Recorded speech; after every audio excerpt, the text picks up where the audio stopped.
لما قيل في ملء الزمان أرسل الله ابنه مولودا من امرأة، نقدر نقول في ملء الزمان لما جاء الزمان الذي انتظرته الأجيال كلها، الزمن الذي توجد فيه العذراء التي تستطيع أن تحمل المسيح وتحمل المجد الذي يأتي إليها من كده.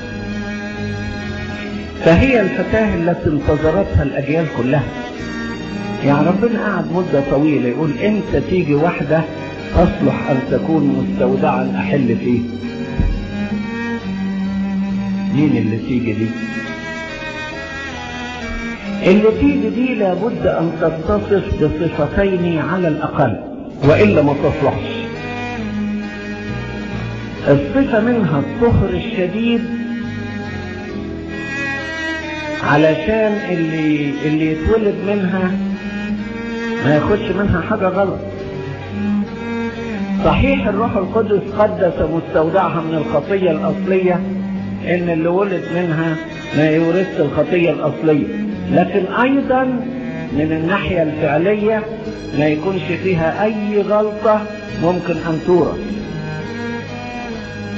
ما هو جايز ولد يطلع غضوب ومتنرفز، نقول ما هو أمه ولا أبوه كان بالشكل ده، خد من أمه أو أبوه، الدم اللي عاش فيه خد منه حاجة. لابد العذراء دي اللي هتولد المسيح تكون طاهرة جدا، بحيث لا يمكن يتولد منها واحد يلقط غلط، مستحيل، بالميراث مستحيل. فلابد أن تكون طاهرة هذا الطهر كله. وثانيا لابد أن تكون متضعة عشان تحتمل هذا المجد العظيم، إنها تبقى والدة الإله. مين تحتمل زيه؟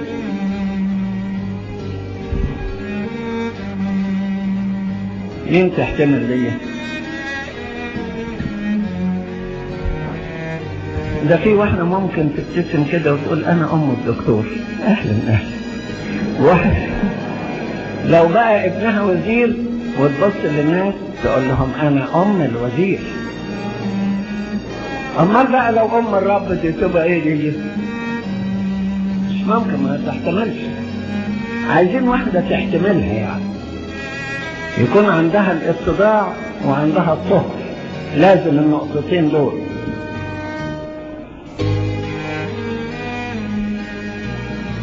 ويكون عندها اتضاع بإيه؟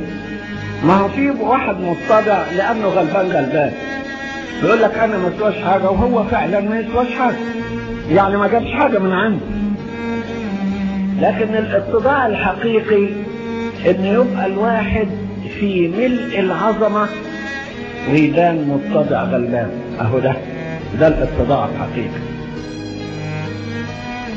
الاتضاع الحقيقي إن العذراء اللي هي تبقى والدة الإله تبقى متضعة. العذراء اللي هي أعظم من السار، بنقول لها في الألحان سموت يا مريم فوق الشاروبين وارتفعت يا مريم فوق السرافين. العذراء اللي هي أعظم من رؤساء الملائكة. العذراء اللي مجرد كلمة منها قالت الأليصابات امتلأت أليصابات من الروح القدس لما حل سلام مريم عليها. العظمة الكبيرة دي لما تكون متضعة يبقى هنا الاتضاع الحقيقي. هنا الاتضاع الحقيقي.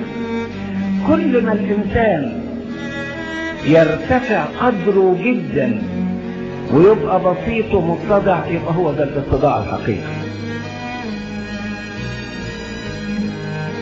ولذلك في اتضاعها هذا يجي الملاك يقول لها القدوس المولود منك يدعى ابن الله، قوة العلي تظللك، الروح القدس يحل عليك، لذلك القدوس المولود منك يدعى ابن الله. فتقول هو ذا أنا أمة الرب، مش أم الرب، أمة الرب، يعني أنا عبدته، أنا خدمته. يعني البشارة بأن يولد منها الرب ما رفعتهاش أبدا، قالت هو ذا أنا أمة الرب ليكن لي كقولك. وفضلت تستخدم لنفسها تعبير أمة، يعني عبدة باستمرار، حتى لما جت تقول التسبيحة بتاعتها قالت نظر إلى اتضاع أمته، نظر إلى اتضاع إيه؟ أمته. واتضاع مش معناها تواضع، اتضاع يعني غلبانة، يعني مسكينة، يعني مسكينة. نظر إلى اتضاع أمته، وفضلت بهذا الشكل. ولما بقت متضعة بهذا الشكل لم تحسب نفسها انها في مركز كبير او انها اخذت رب المجد داخلها، ابدا ابدا ابدا. اول ما عرفت ان اليصابات حبلى في شيخوختها صارت على جبال اليهودية وعبرت وراحت لغاية لما راحت تزورها. مش انا ام الرب يبقى هي تجيني، ده انا اروح لها. ومش بس تروح لها، وقعدت تخدمها 3 أشهر لغاية لما ولدت يوحنا. هنا الاتضاع، العظمة الكبيرة الموجودة، وهي اللي تروح وهي اللي تخدم. مع ان لما راحت اليصابات قالت لها من اين لي هذا ان تأتي ام رب الي؟ العذراء تقول انا مش بس اجيلك، ده انا هاجي واخدمك وافضل قاعدة معاك 3 أشهر، اصعب شهور الحمل، اقضي لك كل حاجات البيت علشان ما تحتاجيش لحاجة. وبعدين هنا نبص نلاقي حاجة عجيبة من نظام الاتضاع. الله المتضع الذي أخلى ذاته وأخذ شكل العبد وصار في الهيئة كإنسان، اختار إناء متضعا هو السيدة العذراء، والسيدة العذراء تروح لأليصابات، فأليصابات اللي قد أمها ولا جدتها تقول لها من أين لي هذا أن تأتي أم ربي إلي؟ بنفس الاتضاع. ويوحنا المعمدان بنفس الاتضاع يسجد في بطن أمه للجنين اللي في بطن أم العذراء. الواحد يبص كده إيه الاتضاع ده كله اللي وقت الموقف كله ده؟ كلها كده. ربنا في الميلاد من العذراء أصبح ميلاد التواضع بالنسبة للناس. الناس ما كانوش يعرفوا التواضع ده قبل كده، كانوش يفهموه كويس أبدا. كل واحد عايز يبقى كبير وعايز يتنفخ وعايز يعمل عالي. لكن الإنسان الأول لما تكبر وأراد أن يأكل من الشجرة تحت إغراء تصيران مثل الله عارفين الخير والشر، جاءت العذراء على عكس الإنسان الأول. حواء أرادت إنها تكبر، العذراء أرادت إنها تصغر عشان تعالج الموضوع بتاع جدتها القديسة حواء نيح الله نفسه.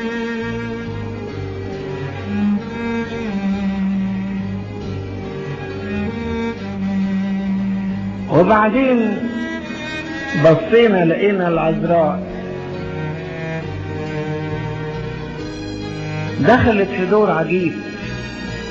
الملائكة اللي ظهروا ساعة الميلاد، المجوس اللي جم وسجدوا لابنها، النجم اللي ظهر في المشرق وأظهر ليه، تسبحة الملائكة للرعاة، ايه كل العظمة دي والعظمة اللي كانت بتشوفها المسيح؟ ومع ذلك لم تنطق حرفا واحدا. كانت ترى هذه الأشياء، تحتفظ بها في قلبها، متأملة بها في قلبها. لا تتكلم على معجزات ولا على آيات ولا عجائب ولا تفتخر ولا تحكي. في ناس لو شافوا رؤية ما يسيبوش حد في الدنيا إلا ويحكوه، حصل وحصل وحصل وشفنا وشفنا وشفنا. لو حدثت معجزة ما يعرفوش يسكتوا أبدا، يحكوا يحكوا يحكوا، حصل وحصل وحصل. العذراء ياما شافت معجزات وياما شافت عجائب، ده طفولة المسيح بالنسبة لها نفسها كانت أعجوبة. أنا متهيألي العذراء كانت تبص لعينين المسيح اللي بيرضع منها وتتوه في عينيه كده، وبعد ما تتوه ما تلاقيش كلام تقول، تبص في وشه كده وعقلها ما يقدرش يصدق اللي حاصل. تتغذى بشكله، تتغذى بنظراته، تتغذى بملامحه، عايشة بتديه غذاء جسدي وهي بتتغذى روحها كل شوية والثانية، ومش قادرة تتكلم. ليه مش قادرة تتكلم؟ أشياء لا ينطق بها. هتقول إيه؟ طب مين فيكم كان يقدر يوصف عينين المسيح دي؟ لو جدع واحد يقول مش ممكن. يوصف إيه؟ لحاجة تخش فيها تلاقي نفسك في دنيا تانية. اللغة تقف عاجزة عن التعبير. ما فيش شك العذراء اختبرت عجز اللغة عن التعبير وعجز اللسان على التعبير، واختبرت العبارة اللي قالها بولس الرسول أشياء لا ينطق بها، لا يسوغ لإنسان أن يتكلم عنها. وبعدين العذراء دي إلى جوار التواضع العجيب ده دخلت في حياة التسليم. حياة التسليم يعني ايه حياة التسليم؟ يعني واحدة عايزة تعيش بتولة وحطت في مخها انها تعيش بتول، ويجي ربنا يقول لها انت هتبقي ام وتخلفي عيل وترضعيه. عكس كلامها كله، عكس اللي في قلبها كله. ليكن ليك قول. أنا يا رب شهوة قلبي شيء وإنت أردت شيء آخر لتكن إرادتك. ربنا يقول لها طب كويس، هتخلفي العيل وتحبلي بيه وتولدي وتفضلي بتول برضه، ويبقى جمعتلك الاثنين مع بعض. ما هو اللي يخضع لإرادة ربنا بيمشي له الأمور. هي عايزة تبقى بتول، والبتول لا تحبل ولا تلد. فلما قالت له ليكن ليك قولك قال لها خلاص اخليك تحبلي وتولدي وتفضلي بتول برضه. بتول قبل الحمل وبتول بعد الحمل وبتول طول الحياة. اللي بيسلم حياته ربنا يعمل به عجبا، يعمل به عجبا. فكانت هي مسلمة نفسها لربنا. في ناس كل ما يشوفوا حاجة متعبة يحتاجوا، عمر العذراء دي ما احتاجت ابدا. كانت تبدو امامها امور بالنسبة للعقل العادي امور تتناقض مع بعضها. بالنسبة للعذراء لتكن مشيئتك. انت الروح القدس يحل عليك وقوة العلي تظللك، لذلك المولود منك القدوس المولود منك يدعى ابن الله. طيب دي هتبقى والدة الإله. وتروح للأليصابات تقول لها من أين لي هذا أن تأتي أم ربي إلي؟ طب دي أم ربنا. وبعدين تلاقي إيه؟ تلاقي ليس لها مكان في البيت وتولد في مثل الضغط. إيه يا رب الكلام اللي بتقوله ده؟ حاجات يعني لا تليق بكرامة أم الرب، ولا تليق بكرامة العظمة اللي بتاخدها، ولا تليق بكرامة الروح القدس اللي يحل عليها، ولا قوة العلي. ده أنا أقول لك حاضر وأقول لك ليكن ليك قولك وتسيبني أولد في مثل البقر؟ وتولد إيه؟ في عز أيام الشتاء والدنيا برد ومفيش أقمصة للولد وكان بيرتعش من البرد. هو دي يا رب المعاملة؟ عمرها ما قال ليكن ليك قولك. عايزني ابقى والدة الاله ليكن ليك قولك. عايزني على الرغم من كده اعيش في فقر وابني يتولد في مزوة بقر واقعد وسط البهايم ومش لاقيه لي اقمصة للواد، برضه يبدو موقف غريب. الشيطان نفسه بقى مستغرب ازاي ده بقى ابن الله والجو كده. حاجة تمخول عقل الشيطان لكن ما تمخولش عقل العدل.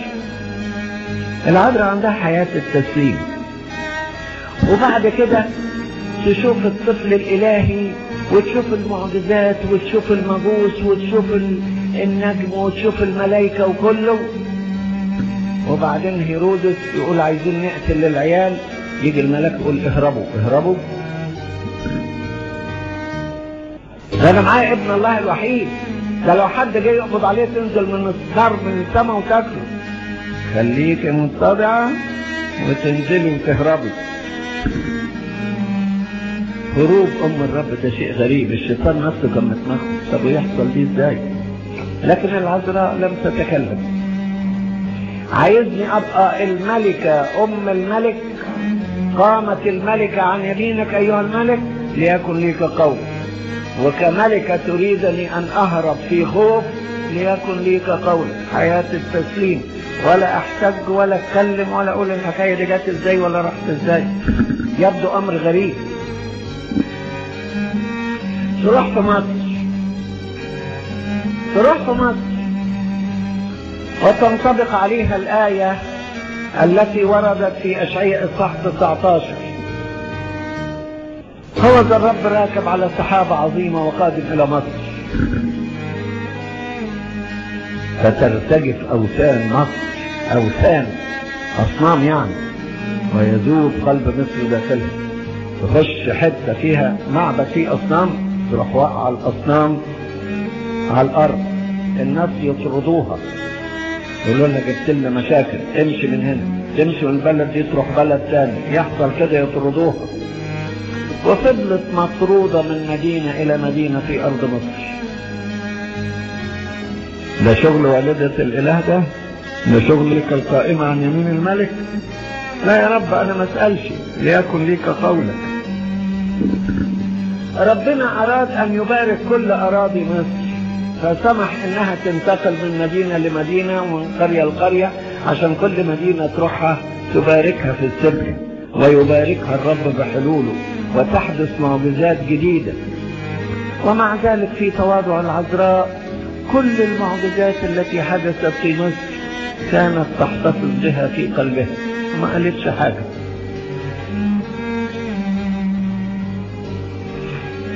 جايز بعدين في سكوت كده بينها وبين بعض الرسل من أولادها الرسل اللي كانوا بيقعدوا معاها، سمعوا بعض الأخبار دي بالتقليد بالتداول، وصلت لنا بعض المعجزات اللي في أرض مصر، لكن ما وصلتش كلها.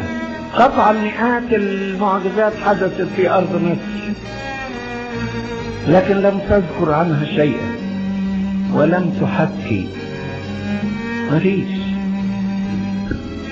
يا رب ليكن ليك قولك، خليكوا قاعدين في مصر.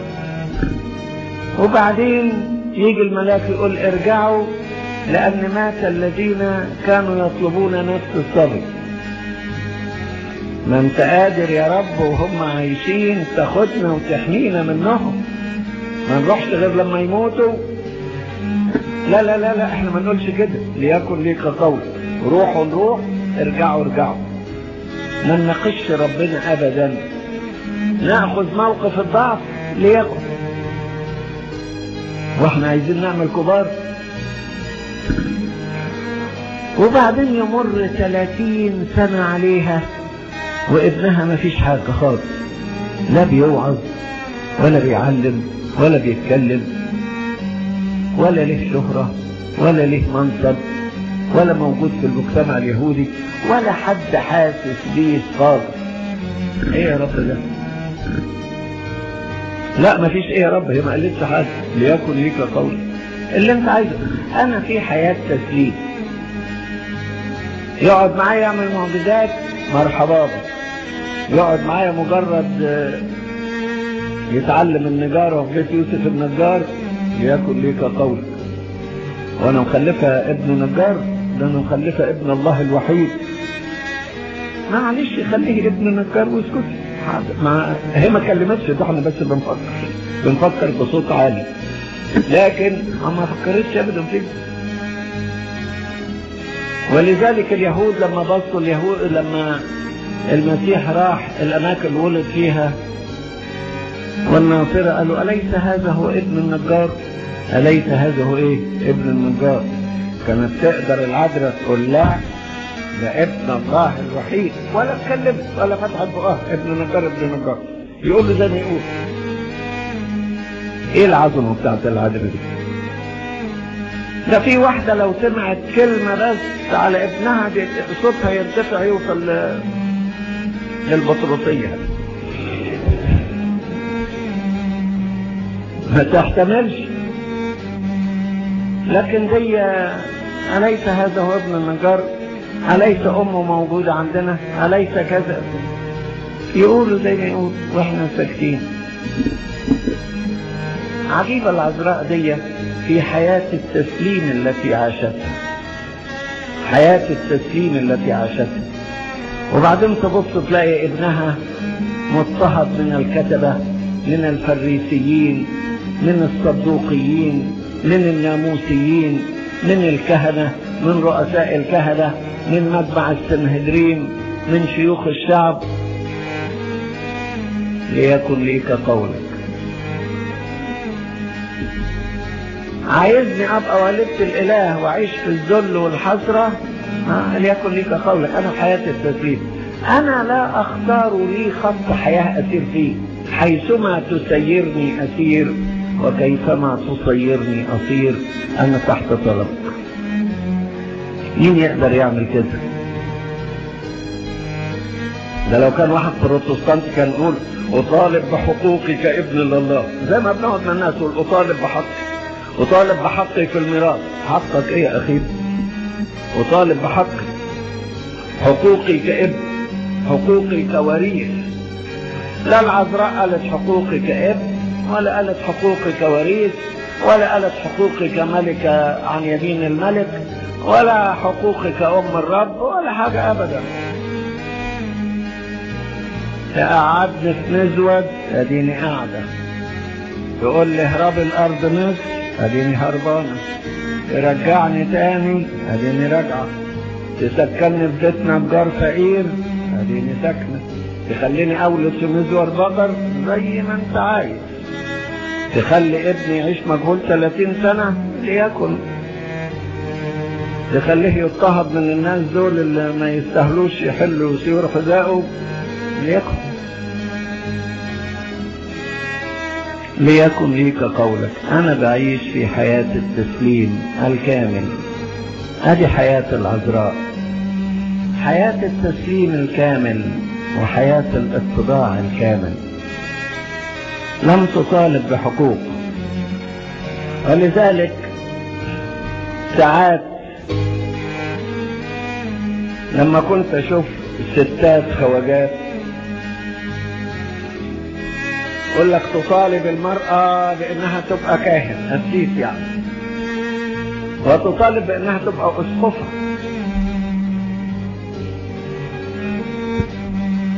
من حقنا، والمرأة لا تقل عن الرجل حاجة. كنت ساعات اقول لهم تواضعوا وخليكوا قد العدل، يعني انزلوا من عليائكم وخليكوا في مستوى العدل. يعني العذراء عمرها ما طلبت تبقى قسيس ولا تبقى اسقف ولا حاجه، بل الرسول العظيم يوحنا الحبيب المسيح قال له هذه امك، وقال لها هذا ابنك، فبقت هي في مرتبه ام للرسول العظيم. لكن برضه مفيش كهنوت، ولم تطالب، ولم تقل حقوقي، ولم تقل مواهبي. في واحدة عندها الروح القدس زي العذراء، في واحدة عندها الطهر والقداسة زي العذراء، في واحدة عندها المرتبة العظيمة انها تبقى والدة الاله زي العذراء، في واحدة اعظم من الملائكة ورؤساء الملائكة زي العذراء، ولم تطالب بشيء، ولم تطالب بشيء. اوعى الستات الغرب يقولوا سننتقم للعذراء مريم، وما حرموها من الحقوق ناخده احنا. تاخدوا ايه بس؟ تاخدوا ايه؟ يا ريت تقولوا ليكن لي كقولك، زي ما انت تشاء يا رب، لتكن لا مشيئتي بل مشيئتك. الخط الذي ترسمه انت لي في الحياة احسن من الخطوط التي ارسمها لنفسي. أنا بفكر بعقلي البشري الذي لا يفهم كثيرا، لكن أنت يا رب العقل الكلي، الحكمة السرمدية الأزلية الأبدية، العالم بكل شيء، القادر على كل شيء، أنت تختار كما تشاء. أما أنا فليكن لي كقولك. هذه العذراء والدة الإله التي عاشت بهذا الشكل. الآب اختارها وقوته ظللتها، والروح القدس حل عليها، والابن ولد منها. يعني الثالوث القدوس كله تمثل في حكاية العذراء في هذه الآية. اقروا في لوقا إصحاح 1 من آية 35 ل 37 تلاقوا الكلام. شوفوا الثالوث زي ازاي.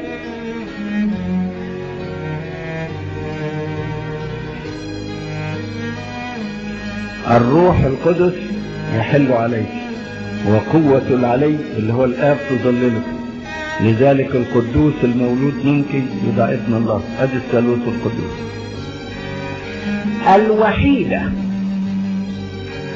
الوحيدة في الجنس البشري كله الذي حل عليها الروح القدس حلولا أقنوميا هي العذراء مريم. الحلول الأقنومي بالنسبة للبشر بهرطقة. الوحيدة اللي حل عليها الروح القدس أقنوم هو ايه؟ العذراء مريم. ليه؟ لأنه كأقنوم أوجد جسدا منها بدون زرع بشر، عملية خلق، عملية بيوجد جسد، بيصنع جسد، بيصنع ايه؟ جسد من مفيش.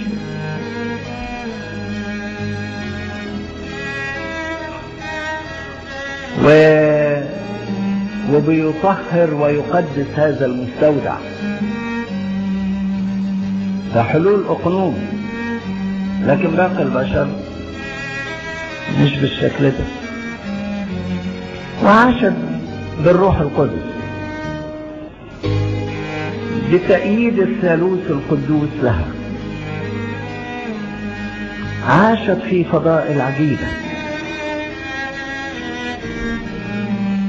كانت تتمتع بجمال بشري عجيب وتتمتع بجمال روحي عجيب.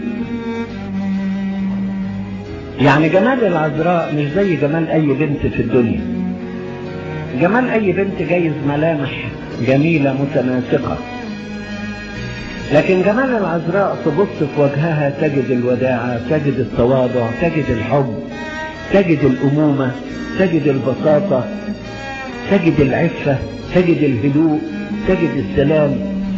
كل ثمار الروح القدس موجودة في ملامحها، مش مجرد ملامح متناسقة جميلة، لا ده فيها كل الصفات الروحية اللي بتكون تعطي قدسية ليها.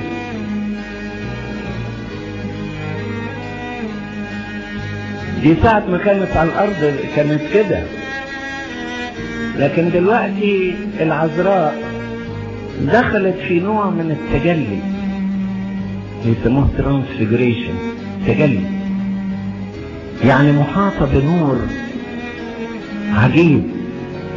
ولذلك لما كانت بتظهر مثلا في الزيتون او في بابا دبلو كانت بتظهر بنور عجيب يحوط بيها. النور العجيب اللي هو تجلي هذه الطبيعة.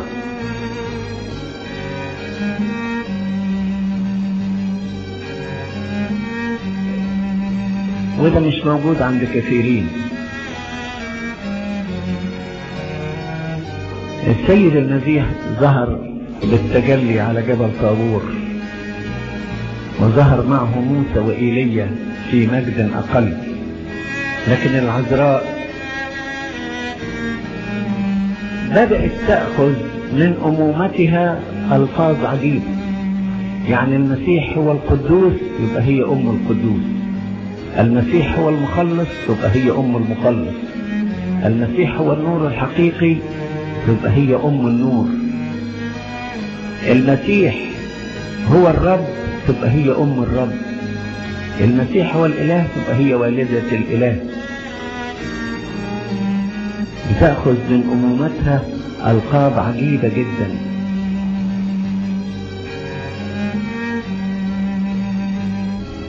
وبعدين نحن نحتفل النهاردة بعيد ثاني اللي هو صعود جسد. وبعدين نحن نحتفل النهاردة بعيد ثاني اللي هو عيد صعود جسدها إلى السماء. يعني الله لم يشأ إن هذا الجسد ينحل كباقي الأجساد أو يأكله الدود كباقي الأجساد أو يبقى على الأرض كباقي الأجساد، فرفع جسدها إلى السماء. ايه الأعجوبة العظيمة دي؟ نحتفل بصعود جسدها. والعجيب ان الذي رأى جسدها صاعدا الى السماء رآه القديس توما على جبل إخنيم في الصعيد.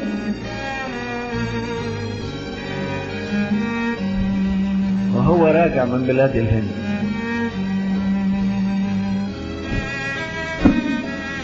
هذه العذراء لها مكانة عظيمة مش بس في العالم، في مصر بالذات. في مصر بالذات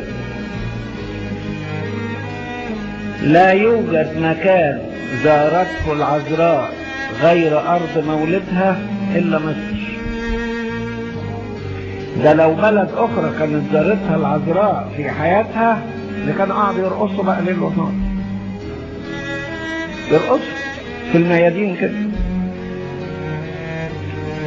واحنا قاعدين ساكتين وبنقول رأس الحكمة مخافة الله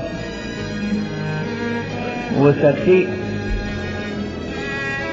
العذراء جت عندنا في كل تواضع سامعين وساكتين. العذراء قعدت حوالي 3 سنين على الأقل في بلادنا سامعين وساكتين. العذراء قدست بلاد عديدة سامعين وساكتين. العذراء تجلت في كنائس عندنا سامعين وساكتين. العذراء بعد ما عاشت في مصر اشتاقت لمصر، يعني لما جت ساعة الزيتون او ساعة بابا دوبلو ما جاتش لا هربانة من هيرودس ولا حاجة، الحمد لله، ولا مضطرة ولا ملاك قال لها روح لغاية لما يموت الراجل اللي متصهدك ولا حاجة. دي جاية كده بركة، كده بركة ومحبة، بركة ومحبة وتشجيع. ما تخافوش انا معاكم، ما تخافوش انا معاكم، وعلى قبة الكنيسة كده معاكم. حاجة عظيمة جدا. نحن نشكر السيدة العذراء اللي جت في مولد المسيح، واللي جت ايضا زارت بلادنا، واللي غالبية كنائسنا على اسمها، يمكن اكثر من نص كنائس القطر على اسم العذراء، ونحتفل بيها اكثر احتفالات. يمكن كل قديس بنحتفل بعيد نياحته وعيد استشهاده، ان خد له عيد تاني يبقى عيد مثلا بناء كنيسة على اسمه والعصور على راسه، لكن العذراء نحتفل لها ب7 8 اعياد 9 حتى، كتير خالص.